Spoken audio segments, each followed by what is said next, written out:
Hindi ko kailangan ng lalaki para mabuhay. Aanhin ko naman ang mayroon kang ang asawa pero hindi ka lang physically abused, kundi mentally abused ka pa. Alamin ang kwento ni Flor dito sa Heart to Heart with Mama Colleen.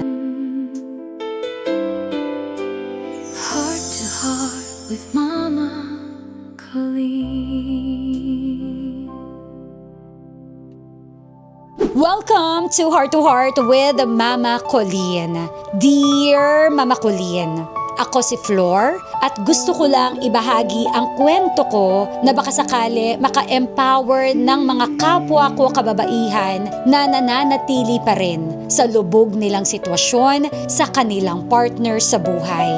Galing na ako dyan at masasabi kong mas masarap ang buhay kapag ka pinili mo ang peace of mind. At yan, Mama Colleen, ang napatunayan ko sa sarili ko. Mama Colleen, bilang lumaki ako na walang magulang, naging mindset ko na dapat hindi ako tumanda na mag-isa. Goal ko na magkaroon ng buong pamilya. Tipong kahit niloloko na ako, take note, nang paulit-ulit tinitiis ko. Kasi nga, pangarap ko to frustration ko to na magkaroon ng buong pamilya.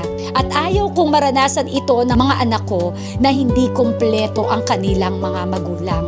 Kaya sabi ko noon, kahit may sakit, bahala na. Pero Mama Colleen, darating pala talaga sa point na sa paulit-ulit na lang, maawa ka pala talaga sa sarili mo. Lalo na kung hindi lang mentally abused ka, kundi pati physically na. 10 taon yon, Mama Colleen. 10 taon akong nagpakatanga sa taong ginawa lang akong punching bag para lang sa mindset na may makasama habang buhay. Naubos ako, nasira ako. Kaya alam mo, Mama Colleen, ipinagpasalamat ko na isang araw na nagising ako, na decided na akong ayoko na, tama na, kota na ako. Oo, nandun yung takot na tatanda ako na mag-isa, kaya lang baka habang nananatili ako sa kanya, hindi ko naman aabutan yung pagtanda dahil baka mamatay naman ako sa stress at konsumisyon sa kanya ng maaga. At saka Mama Colleen, totoo rin pala talaga na walang ibang makakatulong sa sarili mo, kundi ikaw lang din na hindi mo kailangan ng lalaki para mabuhay. Muli, ako si Flor at salamat dahil pinayagan mong ibahagi ko ang kwento ko dito sa Heart to Heart with Mama Colleen.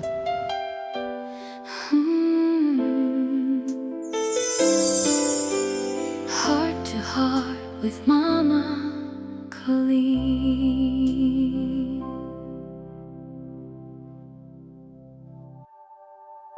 Well, una sa lahat, natutuwa ako na ang gaan lang ng letter natin ngayon.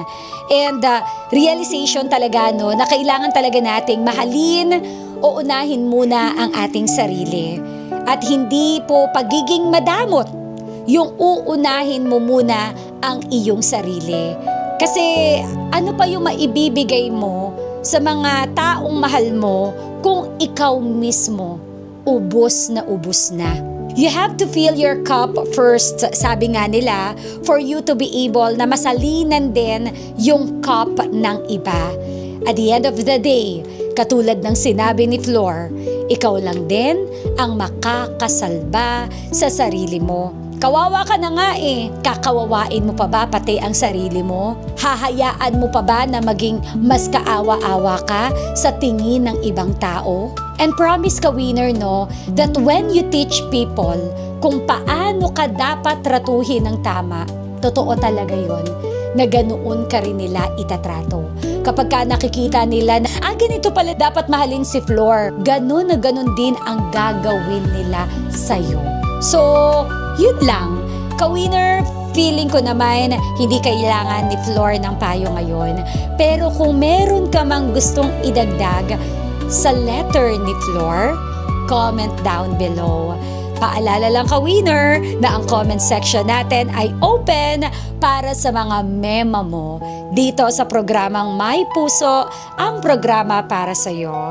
Kung may nais kang ibahagi or may nais kang ipadamay na kwento ng buhay mo, feel free, mag-private message ka lang sa Facebook ng 91.5 Win Radio Manila or sa FB ni Mama Colleen.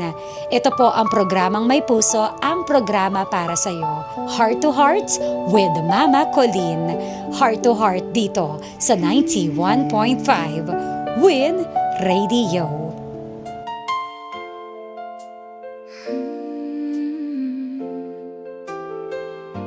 Heart to heart with Mama.